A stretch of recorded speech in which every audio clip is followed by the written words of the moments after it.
Xalq artisti Naibə Allahverdiyeva qızı Məryəmi ərə vermək istəyir. Axşam.az xəbər verir ki, aktrisa bu haqda Günə Uğurla proqramında danışıb.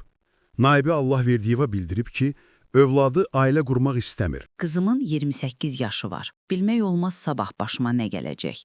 Nəvə istəyirəm, qızıma deyirəm ki, tərpən. İndikilər fərqlidir. Nə ailə qurmaq istəyir, nə və bir şey. Allah heç bir qadını tənha etməsin. Cavandılar, başa düşmürlər. Müəyyən yaşdan sonra insan psixologiyası pozulur. Qadın nə qədər pul qazansa da, kişinin evə gətirdiyi qədər bərəkətli deyil. Naibə Allahverdiyeva qalmaqal yaşadığı və ayrıldığı ikinci həyat yoldaşı haqda suala əsəbləşib. O kitabı bağladım, getdi. Əsəb keçirdirəm. İllər ərzində çox şey uduzdum. Qaranlıq dünya idi. Elə bil qazamatdaydım. Dəhşətli bir şeydi. Sevgi əvvəl olub, sonra yox. İkinci ailəm idi. Qınaqlara tuş gəldim. Dedilər artisti. Ona nə var? İstədiyim həyatı yaşaya bilmirəm. İnsanlara elə gəlir ki, biz azadıq, keflə yaşayırıq.